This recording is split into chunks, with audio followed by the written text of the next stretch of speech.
here. And Misha Ivanov, shall I? Yeah, okay. Who was at NYU when this whole story started. Now he's at Princeton, and he's moving to Boston next year, actually. So he's about to become a local. And well, just the kind of general preview. No, it's not working.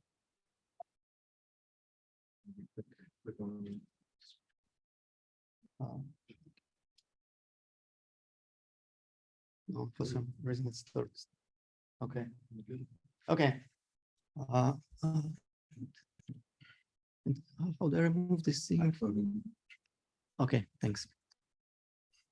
So, well, just as a preview, let me start with this plot, which I find pretty exciting. Actually, it's already probably outdated. It's a 1 year old plot with which summarizes observed black holes and neutron stars observed both through X-ray observations, but most excitingly through gravitational wave observations. So as I said, this plot is outdated already, and there will be many more objects to be observed in the coming years. So clearly, we're witnessing a very like dawn of what promises to be an exciting adventure, which eventually will turn black hole physics into really precision black hole physics by particle physics standards. What is this? Well, these are like just the summary of observed black holes in I think the horizontal line that doesn't have any meaning here. It just oops, sorry. It's just a summary of the masses of observed objects, and the color in, well, it's some of them. Well, so here, for instance, it shows that that was a neutron star merger. So blue dots here, they are black holes, and so one started with neutron stars and gets black holes. And I think these yellow lines, that's probably neutron stars in X-ray binaries. So these are observed through early astrophysical measurements, and these are gravitational waves observations. Well, the main message of this plot that there is data. Well, actually, I'm wrong. So these red points, these are black holes in the X-ray binaries, and these are again neutron stars. The yellows? These are these yellows. These are neutron stars, electromagnetic neutron stars. Well, and the arrows they show again these objects, red and yellow points. These are in systems which just exist for a while and observed through X-rays. And all these things with arrow, these are black hole binaries which merge, or neutron star binaries which merge, and we observe them through gravitational wave detection.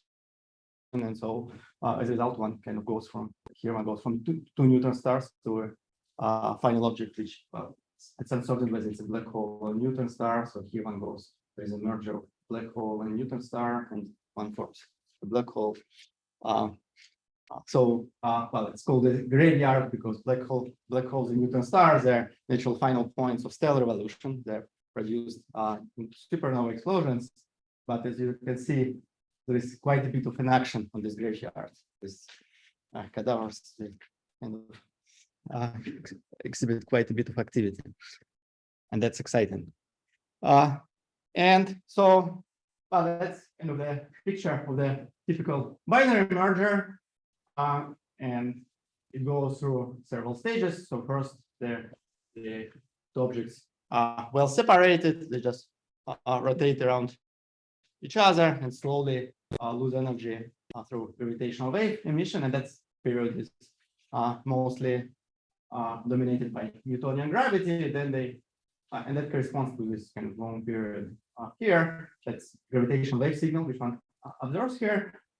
Then they start being close to each other when relativistic effect becomes more and more important, and eventually they collapse into a single object, and then well, depending on the masses, I guess, as a black hole is formed on neutron star. But of course, kind of the most interesting action happens at these final stages of the merger. On the other hand, there is this long period where, well, not much happens, but by the sheer fact that it's so long, there is lots of information in principle which one can extract from this period as well, but just much more precision measurements can be possible to do during this period. And it will be particularly true when Lisa will start operating, which we'll see also, well, first it will see the same kind of mergers at much earlier times, and it will see also mergers of supermassive black holes on a longer time scale. So, so the question is kind of one of the questions is what interesting physics can be extracted from this early period. And one physics which comes to mind, it's something which we're well familiar from the physics in like Earth Moon system, right? So when you have two massive objects rotating one around each other, then one expects them to experience tidal deformations, and the corresponding tidal responses are imprinted into signal which can be measured, which can be observed at this earlier stage, which is not as dramatic as what happens at these final stages, but still, as I said, kind of there is lots of statistics here. And indeed,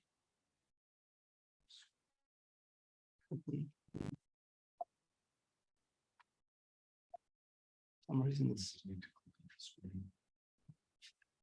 Oh, okay. I should just click. Okay. And why is this thing keep showing up? Okay. So this is the result of observation of merger of two neutron stars. So that's the name of this. I guess it indicates that it happened in the August of 2017. And so these two axes here, there are two parameters which characterize the kind of tidal deformation each of these neutron stars. And so different lines here. So the extent to which neutron star responds to deforms as a result of experiencing the external gravitational field, how it responds is dictated by its equation of state. So these different lines here, there are predictions of different theoretical models of coming from strong interactions. So predicting what's the different values of these coefficients, and like these colored lines, well, basically these are different statistical methods to extract the bounds on these coefficients from actual data. And well, the main message here is that actually already existing measurements here, they put meaningful constraints on the theory parameter space. Well, and actually this like green coloring, so there is already tentative detection of tidal deformability of these neutron stars. So it's something which is being done. So it's natural to ask a question: what happens? What does one expect to find for black holes? And what happens for black holes? And well, I should say, well, in this story, at least for me, the kind of by far the longest amount of time I spent was to understand kind of exact definition of the quantities which one is talking about. These are these quantities which are shown on this axis here. So I'll spend some time now to explain what those quantities are and how one is defining them in general relativity. And well, the motivation for this work was that kind of independently of these observations, as a result of theoretical calculations of these quantities in the using general relativity, there emerged a puzzle, which roughly decade-old puzzle, which I'm going to explain, and kind of I think well, what this work was motivated by this puzzle, and I think provides this partial resolution to what's going on, but only partial. We'll see. Okay, so well, these coefficients which characterize tidal response, they call love numbers. Love is their name of the guy. It's geophysicist, I think, from beginning of last century. And well, the story is pretty straightforward in Newtonian gravity. Namely, well, if you have two massive objects, again, like he was thinking about Earth and Sun and the Moon.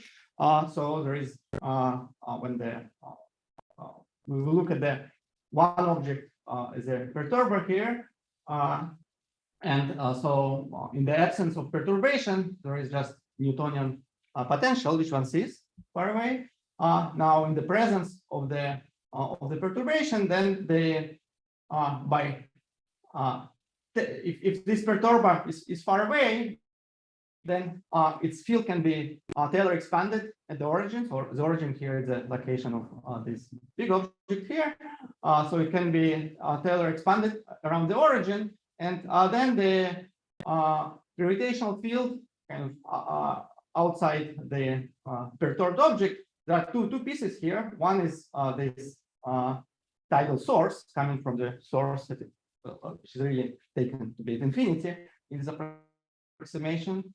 And then there is a tidal response originating from the fact that the object itself, initial object itself, is deformed, and as a result, its field changes. And so in the linear, if the perturbing field is small, one can apply linear response theory. So this coefficient in front of the decaying piece, which is the response, is proportional to the strength of the source, and this coefficient, that's what called these numbers shown on their previous plot.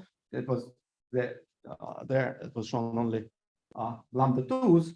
Well, this actually, sorry, this lambda 2 and lambda 1 here refers to first and second object, but it were only quadruple responses, so which corresponds to L equal to here. But in principle, there is infinite number of response coefficients like that, and that's kind of what we're talking about here. So this is the story in Newtonian gravity. This source, well, it doesn't really matter because kind of it's taken to be taken at the infinity. So its field. So the field of the source is just, again, it's Taylor expanded near the position of the object which we care about, right? So that source is really just a probe, so it doesn't play any role in the physics. All the physics is the physics of how this guy responds to the external gravitational field. So, well, the question is how to generalize this from Newtonian gravity to full Einstein gravity. Well, and morally, one wants to say that if we look far away, that gravity is Newtonian and use the same definition. And in principle, that well, there are several early papers which, with different degree of sophistication, implemented this procedure. But in principle, there are at least a couple of points to worry about here. So first of all, one may worry whether this definition is reparameterization invariant. So whether because well, Einstein gravity is invariant under divs, so one may worry whether by choosing a different coordinate frames, one may change these numbers. And the second point is that Einstein gravity is nonlinear. So one may worry that the source response separation is not well defined. So let me comment again on this point. It's kind of important because what helps here is that Newtonian gravity is a linear theory, right? So hence, well, there is a source and there is a response, and there is a clear difference between them because source is grows towards infinity and response decays towards infinity. But in nonlinear theory, like Einstein's theory, due to nonlinearities, there is also like nonlinearities cause the presence of their growing at infinity contribution, which is not due to the kind of direct response of the object itself, but caused by nonlinearity of the theory. So one may worry that there may be confusion between source and response in this separation if there is overlap in powers in 1-over expansion between these two. So that's kind of two, I would say, major problems which one may think this straightforward generalization should face. I will say right away that morally it works, but these problems, but also these problems, they're kind of the physical, as we'll see. And I think the kind of conceptually clean language to discuss this is provided by what's called word line effective theory. Well, this is an approach which has been was being developed, starting with this work by Goldberger and Rothstein in early 2000s, which actually is a very efficient way to calculate gravitational waveforms, which is now, well, competitive and actually is more successful than the standard approaches, which were based on kind of direct post-Newtonian expansion. Well, and in general, effective field theory is the tool which we use whenever we have a multi-scale problem in physics and we want to disentangle dynamics going at vastly different length scales. So in the problem at hand, well, there are roughly two scales. One is a scale of the kind of orbit of the binary system, and so at longer distances, that's where one observes radiation, and there are potential modes which govern the evolution of the binary itself. And in addition, there is a scale of kind of set by the size of the individual objects, which for the case of black hole, that's Schwarzschild radius of the black holes, and kind of the question which we are asking, the kind of the tidal effect, that's kind of they're related to the physics, to the structure of this individual object. So they're related to the physics at this short distance scales. And so kind of what one does in this, so this method really was developed to calculate predicting the waveform of outgoing radiation. That's not the subject of this talk. We're really only interested in what happens at short scales and about tidal effects. But so the way one proceeds, that one says, well, at distances of further orbital size, when there is when these two distances are well separated, one can approximate each individual black hole by particle with word line action, where the leading order word line action is given by just action of relativistic massive particles, but because this particle is not kind of elementary, it's a finite size object, so there one expects to find higher order corrections here, and kind of this tidal responses, there kind of Wilson coefficients which characterize these high-dimensional operators which appear on the word line of each individual. Yeah, that's a particular UV model of what the black hole could be, right? People interested in the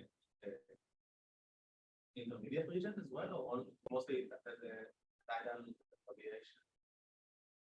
But in what sense? What do you mean? Just general. Usually it's either, like you said, either the radiation. Well, that's what we observe, right? But we're interested in predicting radiation, so we want to. That's what we want to get prediction for this. Now, when there is a separation between these two scales, which corresponds to this early stage of the merger, which I showed before, well, that's where one can hope for to do analytical calculations. But the challenge which effective field theory addresses is that it's hard to do analytical conditions when you have two vastly different scales, but it also helps that you have two vastly different scales. So kind of the physics of how gravitational waves are emitted, they're set by this distance scale. And so in this distance scale, one can approximate individual object at approximately point like that's. But when there is no separation of scales, when these two distances are close to each other, then basically one should rely on numerical relativity. That's this final stage of the merger. And What of the scale of the wavelength?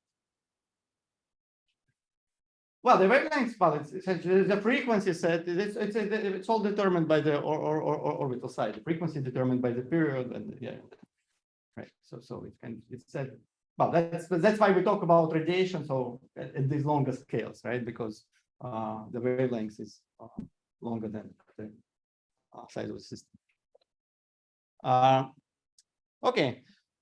So actually, in what follows, to keep formulas short, I will kind of use instead of talking about gravity, I will talk about toy model where kind of I replace the graviton by the bulk scalar field, but kind of morally all the formulas, almost all the formulas the same. I'll comment later what changes when it goes to gravity. But most of the story runs identically for scalar field and graviton, but just it saves me time on writing in space on slides, not writing indices. So kind of here again, just to keep. So I'm thinking about this is my massive object it interacts well with gravitational field, which is represented by a massless scalar field here, and kind of in the effective field theory, and one organizes these higher order terms in the word line action using derivative expansion. That's the advantage of that we can do it because we work at distances much longer than the size of the object. So these tidal responses, which we're talking about, they correspond to these Wilson coefficients in front of operators shown here. Well, actually, because there is infinite tower of operators. In particular, there will be operators also with time derivatives, which correspond to frequency-dependent responses. But those probably, well, it will take much longer time to measure them. It's much harder to measure them. So the story, which I'm going to discuss today, it's what's usually called lab numbers. This is a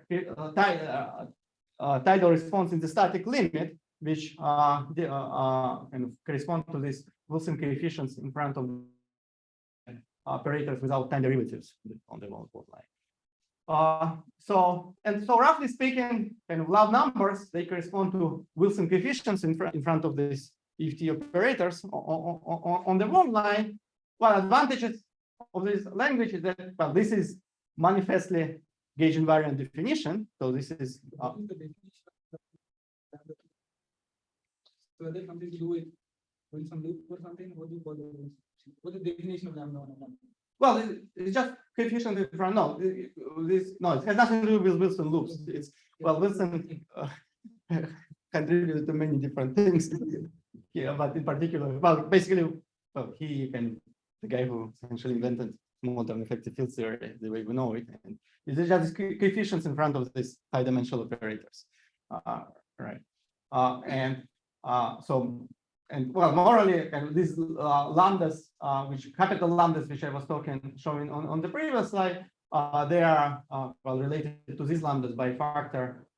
With that, these lambdas, capital lambdas, are dimensionless. So one pulls out dimensional quantity, which is set by the scale of the size of the object. So in general, kind of one. So first of all, that's clearly that definition provides a gauge invariant definition of lab numbers, which is unambiguous. So it's clear that it has nothing to do with the choice of the frame, because the kind of challenge is transmitted into kind of how one calculates, how one extracts these quantities from the black hole response, essentially. But at least it makes it clear that there is a well-defined quantity to talk about. And well, in general, kind of from effective field theory logic tells that, well, unless there is additional symmetry in the problem, which we didn't notice, then one expects these coefficients to be order 1, right? That's what sometimes referred to natural. Why the gauge invariance is obvious? You're splitting the time derivative and the space derivative. Yeah, no, but the time and space. So because there is this Lorentz symmetry is spontaneously broken by the presence of the massive source. So one can write everything in basically here I work in the rest frame of the object, in general frame, one just essentially there is additional flow vector, which is the velocity of my object, and this can be this time and space. They can be defined just as taking projection basically on the velocity and the orthogonal direction. So it can all be written covariantly, right? So it is Gaussian invariant. So one expects this to be order 1, but as a cousin of the source and this confusion between source and response is that, well, as we're used in quantum field theory, one expects these coefficients in general, they will exhibit randomization group running, which is, well, and that's, we usually think about that as a classical phenomenon, but it's also present in the classical, quantum phenomenon, but it's also present in the classical physics. Namely, what happens if one considers when one studies tidal response and one studies their equation for gravity of a scalar field in the presence of this massive object. So the full action, in addition, world line part, it contains analog to the Einstein gravity, which is here would be just massless scalar field in the bulk. But in Einstein gravity case, it's there are non-linearities.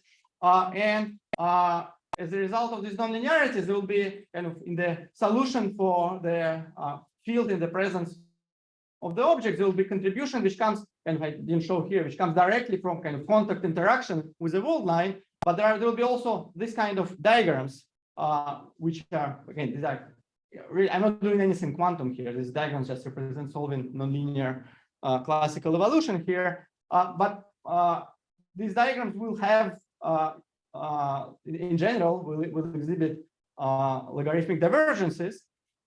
And so one is always in quantum, in effective field theory, one needs to introduce cutoff here. And in general, one expects that this value of these coefficients, it will be scale dependent. And that's, so that tells us that really there is some ambiguity in defining what love numbers are.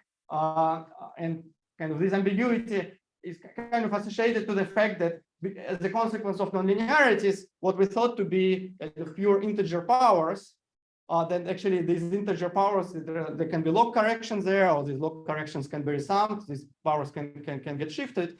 So it's an actual physical effect which is present there. And so generic expectation is that, well, what one's supposed to do, one suppose make some regularization scheme, specify kind of the value of the cutoff, or in other words, to specify how far away one probes this tidal response. And then one expects to find these coefficients to be order 1, and one expects them in general to exhibit randomization group running. Can I have some other sort of topic, like for the particle in the curvature, for example, in the Weyl curvature? Yeah, so that's kind of that. Yeah, these leading coefficients in gravitational case, they're coupling to basically to quadratic invariance build of the curvature, right? So that's exactly what is it. I want to ask sometimes like Weyl curvature dotted with 4 times with I mean, lesser Ricci curvature dotted 2 times with the 4 velocity of the particle. Well, Ricci curvature, it will vanish at the leading order, but with Riemann, you can use Riemann tensor. That's what these terms represent for, right? So there are so in gravitational case already at the leading order, there are 2 kind of, there is electric and magnetic type invariant, which one will be right. Yeah, I just, that's something which I was trying to avoid putting on this slide, but exactly what you should think about here. You should think about invariance built of the Riemann curvature and the full velocity of the particle, right? Building everything to the invariant. This is just a schematic representation. Right. Yeah. Absolutely. Yeah. Okay. So well, that was the expectation. Then now, and this is what one finds by calculating these responses in general relativity for Schwarzschild black holes. That was kind of the observations which started this whole story. So that for Schwarzschild black holes in 4 dimensions, one finds that all of these coefficients, they don't run and they identically vanish. So in that sense, as far as so physically, it tells us that 4-dimensional Schwarzschild black holes, as far as their static response go, they behave as if they kind of point like particles. And well, one might think that this is somehow general property, somehow related to the presence of the horizon, but then one may study what happens at higher than 4 dimensions, and then there's the story is more complicated. So there one finds that so here L hat, so this is the well, it's related to their high dimensional generalization of kind of orbital number. So it's just L in the D equal 4, but here it's this ratio L divided by D minus 3. So and one finds these answers for log numbers, which the way to read it is the following. So generically, they're just non-vanishing constants. So they don't show any running, but they're non-vanishing. Then there are special values of L hat, namely whenever L hat is integer, then this tangent here vanishes. So still some of them vanish for some reason. And finally, for half integer L hat, this tan here is infinite, which is indication that actually for those values of L hat, these quantities exhibit logarithmic running and really kind of well-defined quantities coefficient in front of that logarithm rather than the constant. So that's kind of what, but that was already puzzling. So as I said, in general, one expects these numbers to be order 1 coefficients. So in kind of typical expectation that when they vanish, that means there is some symmetry in this theory which we overlooked and which makes them vanish.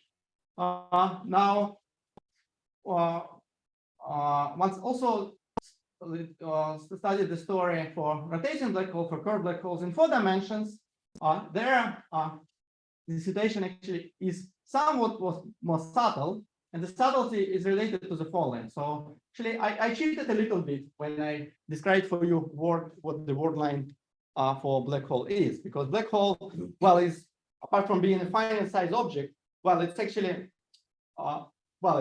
it's a very fluffy object, right? In other words, there is lots of dissipation when one interacts with a black hole, right? So it's very different from like small, like almost hard sphere. And so to describe this this dissipation, what one does in the effective field theory formalism, one introduces a set of operators O's, which live on the word line of the black hole, which kind of describe their kind of internal soft degrees of freedom of the black hole and responsible for dissipation.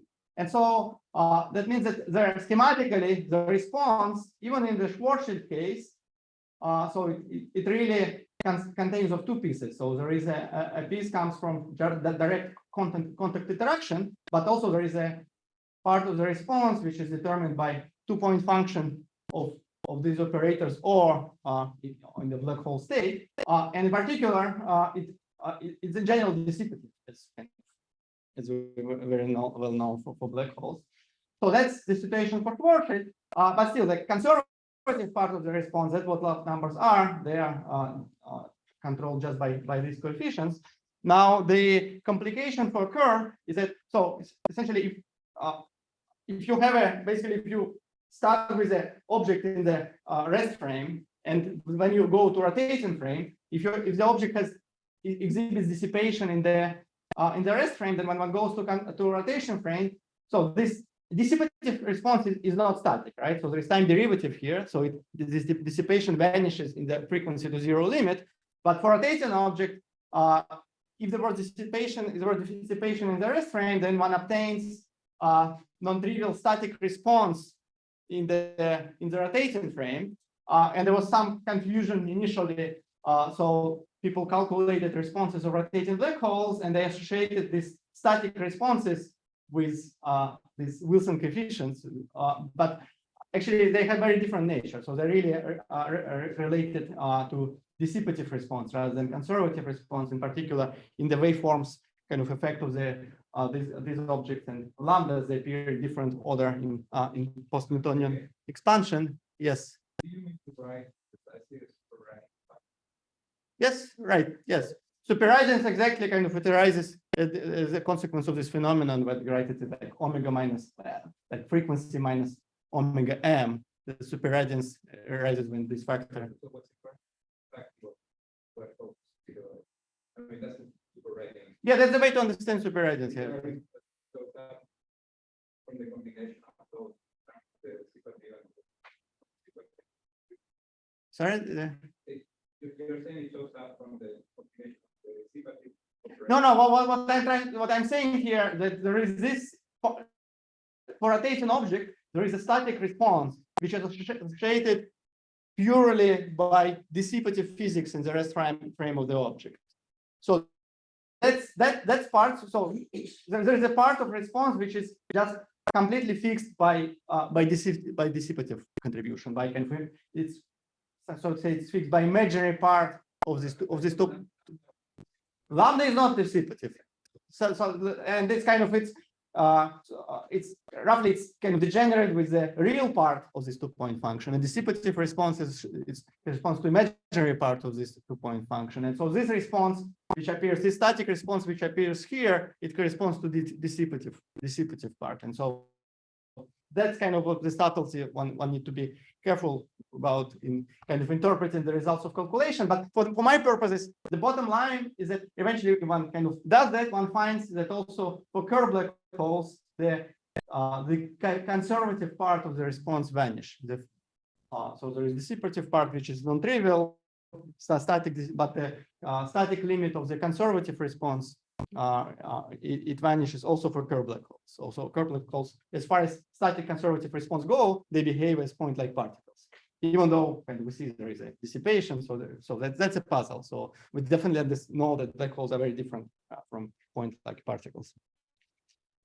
Well, I should say that's something to have in mind. It's useful. So what I just told you is very close to what people mean by holography, namely, well, what really some sense by holography, one means that these operators all here, which from effective field theory, they just appeared as an auxiliary device, kind of allowing us to parameterize the black hole responses. Holography is essentially the idea that, well, actually, there is black hole is certain quantum system, and there is a set of operators which describes black hole completely. And remarkably, in some cases, not for real-world black holes, but for black holes which are not that far from real-world ones, but there are some objects in for some black free branes, for instance, in string theory, we know exactly what these operators are. So in this case, they're described, for instance, by n=4 supersymmetric elements. But so also this language, it makes kind of it's to think about that way, it kind of illustrates what lambda numbers what they characterize. So in that language, they're not property of the kind of interior of the black hole. They're not property of the quantum system, because the way how one calculates, like in early days of the SFT, what people were doing, people were calculating really absorption coefficients from black holes, which are related to imaginary part of this 2-point function. Then by dispersion relation, you may restore full 2-point function up to polynomial part.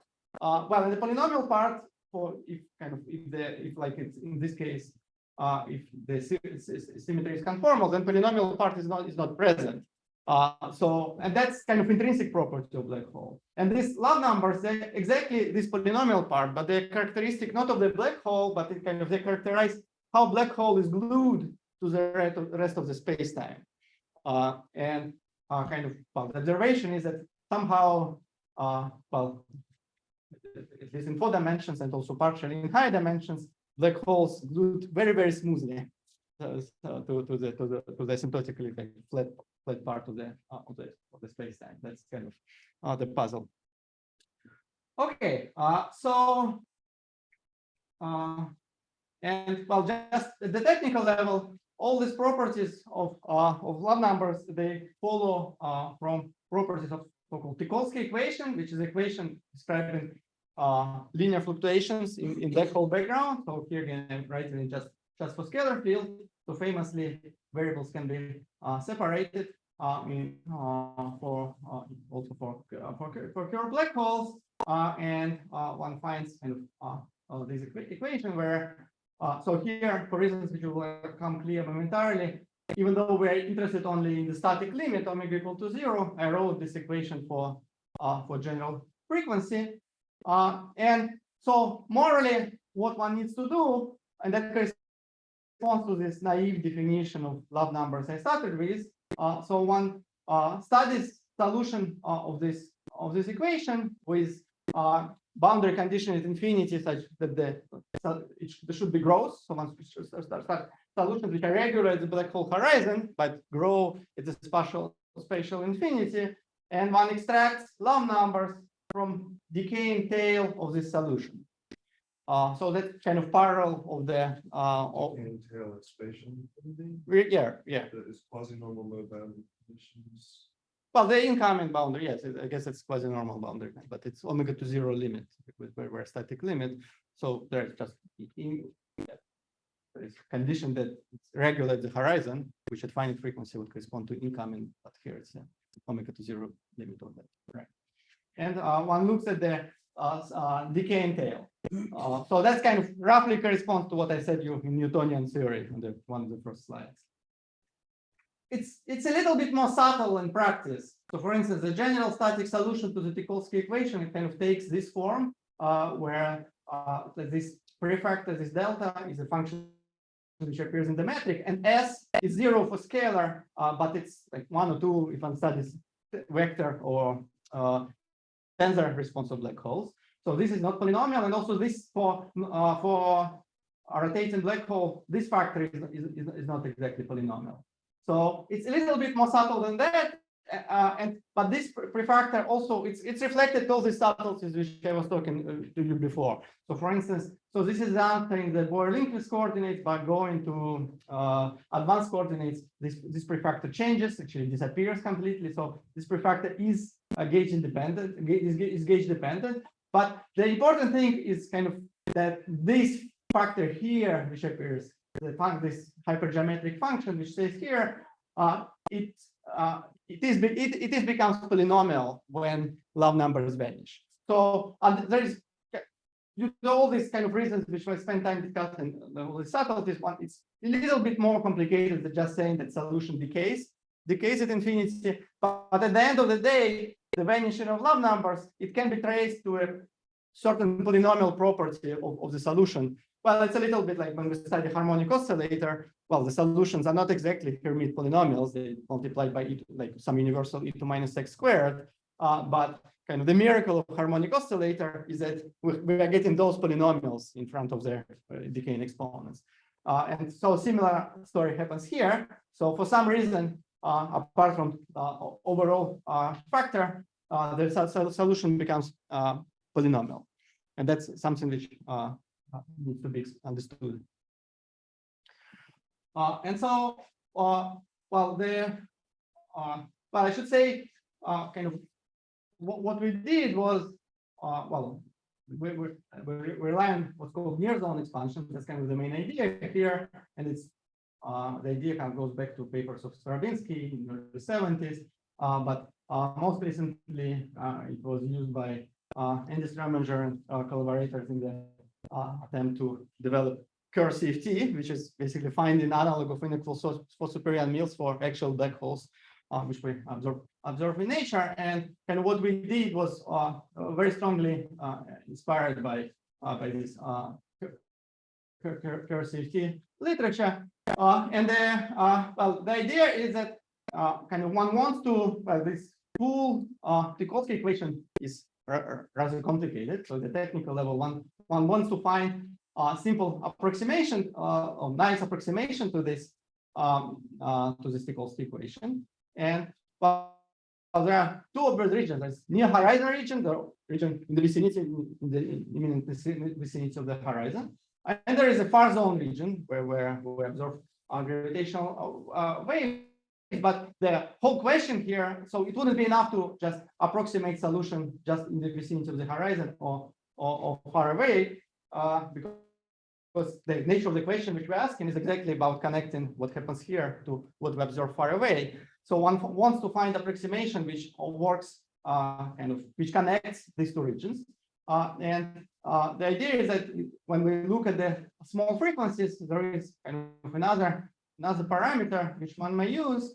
And so the near horizon near zone approximation is essentially the split of the full, like you might think about the Tikolsky equation as kind of Schrödinger right equation, which like equation with some complicated potential, and one splits this potential into two pieces, and the condition which one wants to satisfy is that, first of all, the leading piece is much larger than the subleading piece in this region, that omega r much smaller than 1. So in the limit when omega much smaller than the Schwarzschild size of the black hole, is the validity of this approximation extends to distances up to 1 over omega, which is much larger than the size of black hole.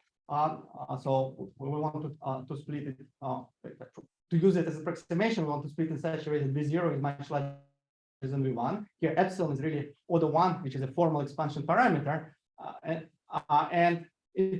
also we want to be identically zero at zero frequency, and that ensures that if we're interested in static quantities, then really working with just V0 produces exact answer. But kind of what this writing here emphasizes that this split is kind of, even though it becomes this expansion, it becomes accurate at small frequencies. It's exact at zero frequency. It becomes accurate at small frequencies, but it's not the same in general. It's not the same as the low frequency expansion. So in particular, kind of just to illustrate, the split for reasons which will become clear momentarily, the split which we use is defined by these two formulas. So again, they're not very informative to see this first time, but the main point here is that both V0 and V1, they have frequency dependent contributions. So V1 vanishes at omega equal to 0, but one keeps certain frequency dependent pieces in V0. And that's why this expansion is not the same as frequency expansion, but it becomes accurate nevertheless at the zero frequency limit. Yes. Well, V here is really here. It's kind of the full because I replaced so this right. This potential, but right where I already did Fourier transform. Yeah. It's kind of not exactly potential because this is function, but it's part of the Dubovsky equation. Now. Yes, so it's also the way I describe what near zone expansion is.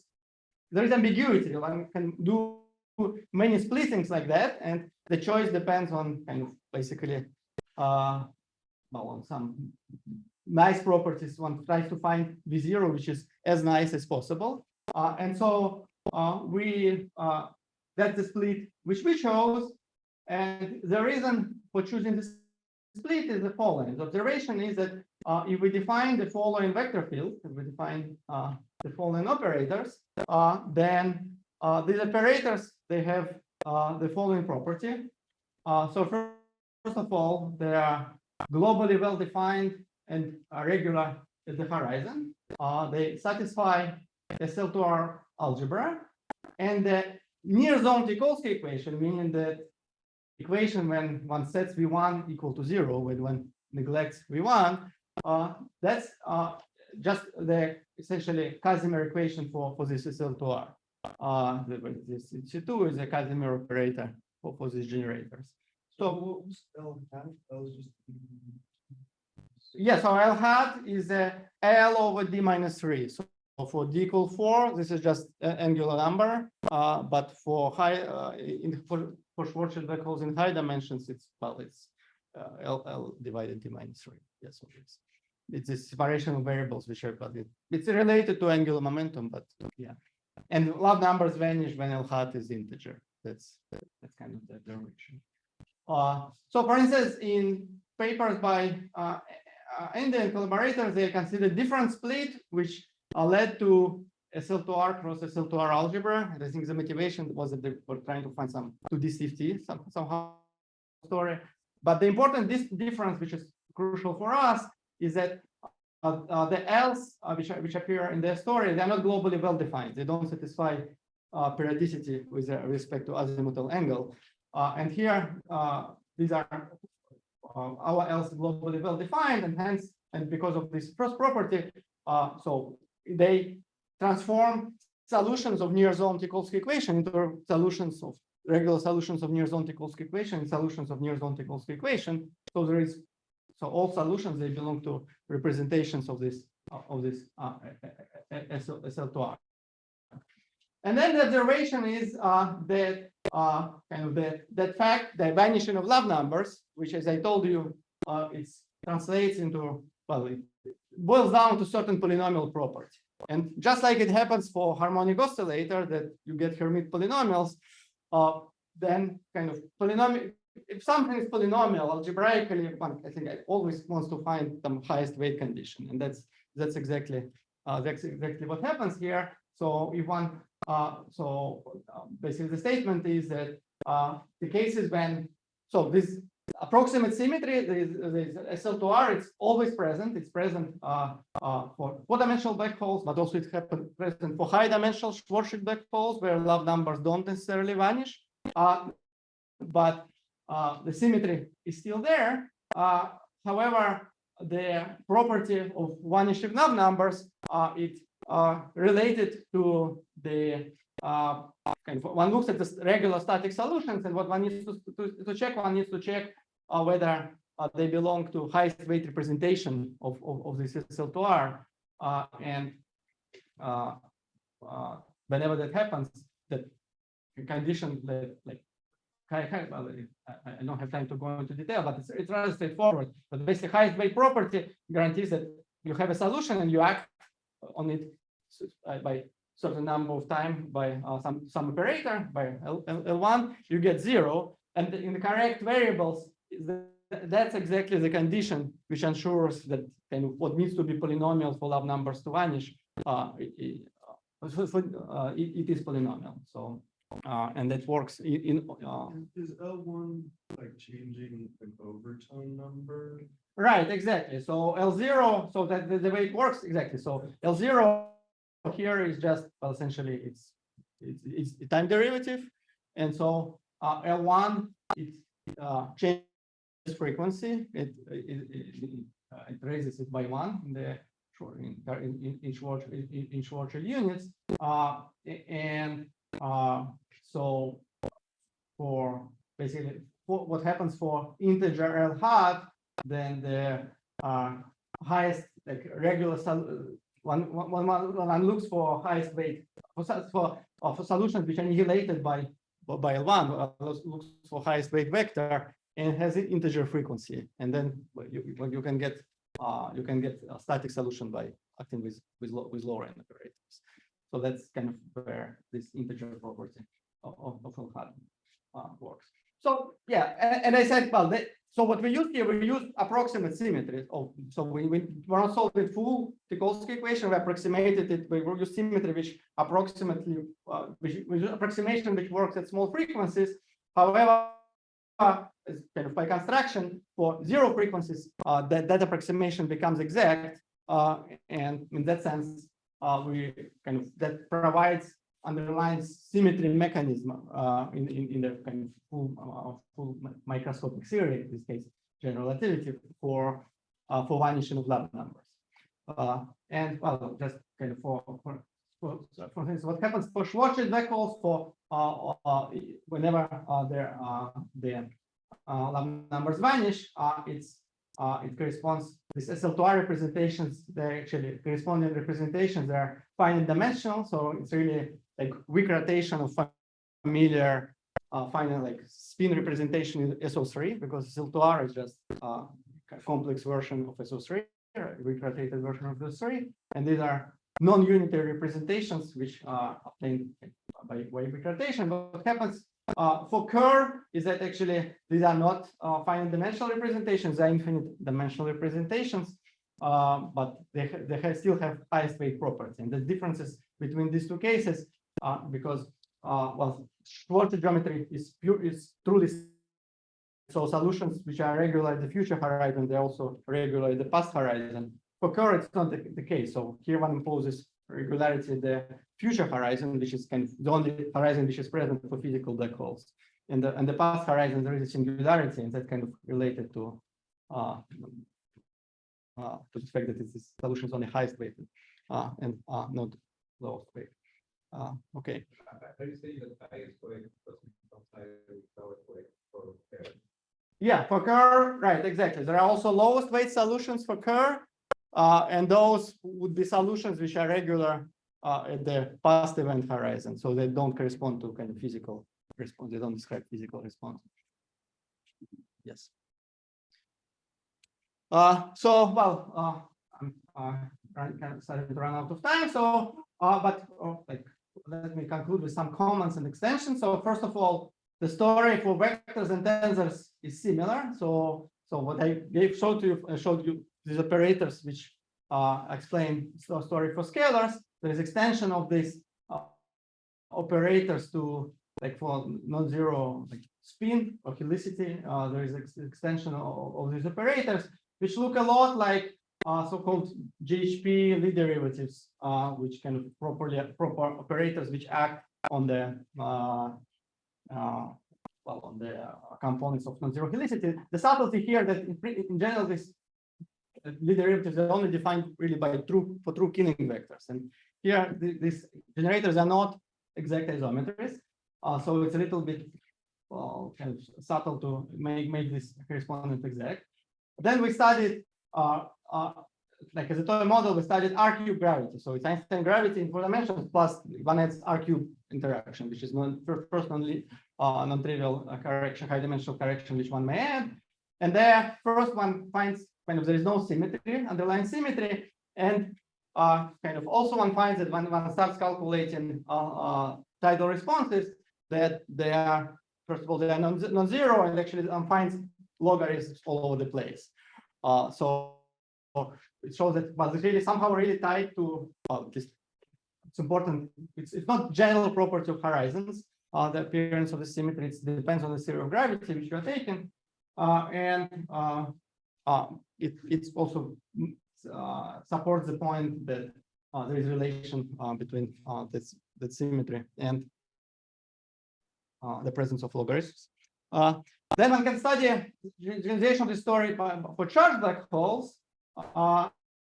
And basically everything goes unchanged.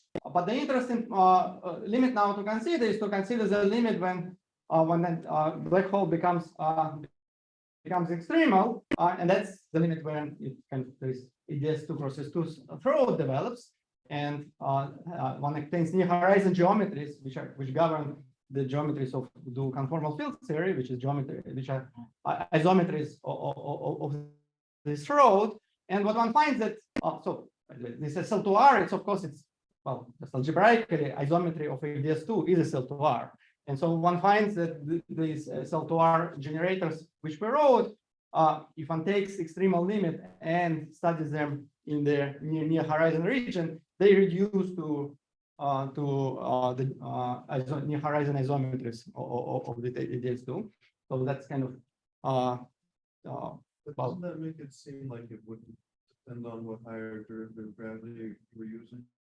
Because that's the generic fact about extremal. Well, it only goes the generic fact about extremal case is that you have near horizon isometry. But as I said, kind of love numbers is the statement about how this EDS2 geometry, how it's glued to the rest of the space-time. And that's what love numbers characterize. So even though there is always this isometry, it's not always that one can extend it to this kind of approximate near horizon vector fields, and so it's in such a way, and so related to that, it's not always that this gluing is smooth. Well, I should, also it appears I discussed this SL2R, but it appears like really that the full algebraic structure appears to be much richer. So, for instance, well, there is another near zone approximation that was considered starting back in early 70s by Stravinsky, and actually it also enjoys SL2R. So that near zone approximation also enjoys near zone symmetry. And roughly speaking, physically, you see what happened is that for us L0 was dt. So it's really our SL2R symmetry is kind of well designed to study static limits from the point of view of asymptotic observer.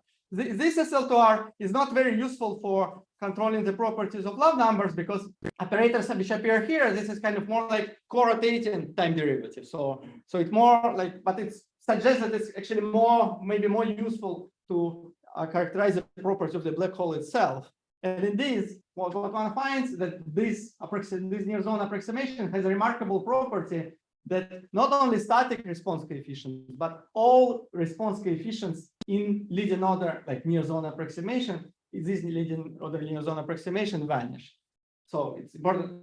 It's not the full physical property of black hole, but kind of in this approximation, there are corrections for actual, because it's only near zone approximation here we're working with, but for us, it's not true. For us, even in near zone approximation, we find that there are frequency dependent corrections. In this near zone expansion, all response coefficients vanish, which somehow suggests that maybe in some sense, if I'm interested in the properties of black hole itself, maybe one wants to keep this one. Also, The yeah. rotating black hole, is it this one that limits to the SL2 in the next geometry, or is it the other ones that you well, in the non-rotating case, well, it's a level of, actually, I should have put this here, factor which appears for non-zero, yes, but for it's a scalar case, in rotating case, they coincide. There's only differ for omega not equal to, for omega not equal to 0. So if one takes extremal limit of, like, extremal q equal to m limit, well, these two coincide. go for extremal curve? Yeah, so for extremal Kerr, it's neither of them. So yeah, so what I said here, that was the statement about spherically symmetric extremal limit. For extremal Kerr, the situation is more subtle. So actually that's, but so to see what happens, so basically what one may try to do, one may try to combine together, kind of, there's these two different SL2Rs, which corresponds to our near zone, which kind of natural from the point of view of static observer to infinity, and another SL2R, which is natural from the point of view of co-rotating observer, which co-rotates with the black hole. So my ask, well, what is the kind of the smallest algebra which one can construct, which combines both of these SL2Rs? And it turns out, well, so there is kind of, well, there is this SL2R cross U1 hat, where this U1 hat, well, it's essentially, one uses like azimuthal rotation with coefficients. The coefficients here, they form sort of like essentially vacuum representation of this SL2R. So this is with highest weight, which is 1.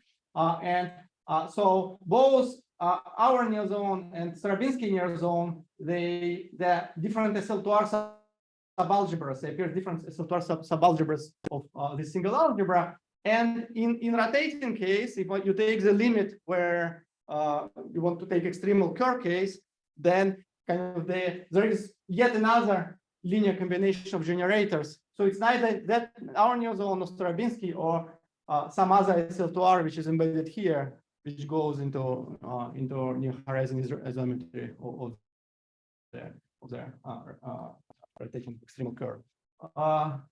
Well, we tried to generalize it also the story to p-branes, and so far it seems to work for p equal 1. We found kind of SL2R cross SL2R generalization there, but yeah, that's kind of work in progress. And this is the very last slide. So coming back kind of to initial question, I told you kind of that in the particle physics language, this problem of vanishing love numbers is kind of naturalness problem, right? So there's a bunch of Wilson coefficients which vanish for no good reason. And so kind of according to Hoft, like that should have, whenever that happens, it's indicative of the symmetry in this theory. So the story sounds like triumph of naturalness at Hoft. I mean, we found the exact symmetry, approximate symmetry, which nevertheless kind of becomes exact in the IR limit and ensures vanishing of these properties. But the subtlety is that this symmetry is kind of somewhat unconventional from EFT point of view, because that's something which already have been discussed. So this L plus minus 1 generators, they change the frequency of excitation. They raise frequency, and mostly it's kind of comes from this explanation. They don't change the real part. Well, but they change imaginary. So still they start from solution which is very close to static one, and you get a solution which has very rapid time dependence.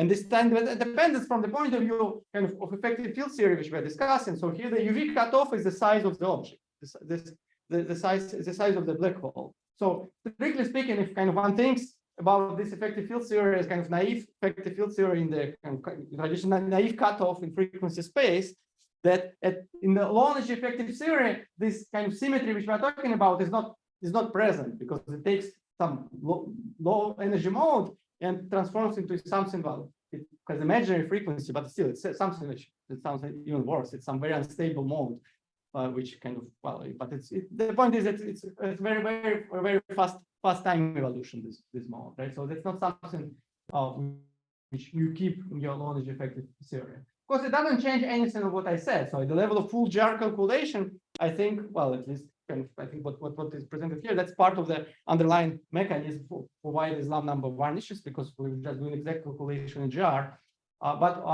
But from the point of view of kind of natural way, usual way how we think about naturalness, it's something very unusual. So the symmetry, it mixes UV and IR modes. So it's something like analog of that would be, let's say we had analog of Lorentz symmetry, but where boost parameter cannot be continuous, but can only take discrete values. So that would impose some constraints on a theory, but from the low point of view of kind of low energy observer, one doesn't see that. I should say there is a work by Lamhui and collaborators where I don't fully understand what's going on there, but kind of there is a glimpse of a symmetry argument operating strictly in the static limits, at least in the for the Schwarzschild case. But I think it's fair to say, so it's uncertain, this kind of in the worst version of the story which I presented here, definitely this explanation looks more like some UV miracle. So there's some underlying symmetry which only present in the microscopic theory, which explains vanishing of Southern-Wilson coefficients. So it could be that in this example there is also some extension of the story. We see kind of from this slide, we saw that clearly it looks like there is much larger algebraic structure here. So maybe there is some remnant of it which survives fully in the static limit and more conventional way. But still, I think it's kind of I think it's fascinating to think about that maybe some of other fine tunings which we see in nature can be explained by symmetries of this kind, which mix UV and IR modes. So here I'm speaking on kind of particle physics troubled by the hierarchy problem. But yeah, I think that's it. Okay, so we have time for questions. Anybody on Zoom? Just unmute yourself.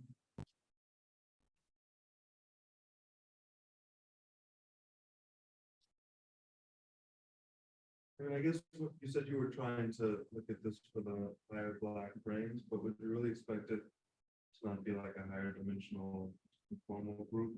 Yeah, that's the expectation, and it worked for P equal 1 case. For P1 case. Yeah, so what's written here, so there is a sigma here, which is plus minus 1. So we find the SL2R cross SL2R, which is approximately the appropriate conformal group in this case. But so far we didn't manage to generalize it for higher P. Well, yeah, there are indications that it may be different, that maybe it's a little bit too naive for the full near horizon isometry to be extended in this way, but I don't know. It's kind of the work in progress. For P equal 1, it worked, but kind of the way it works for P equal 1, it's hard to extend it immediately to large.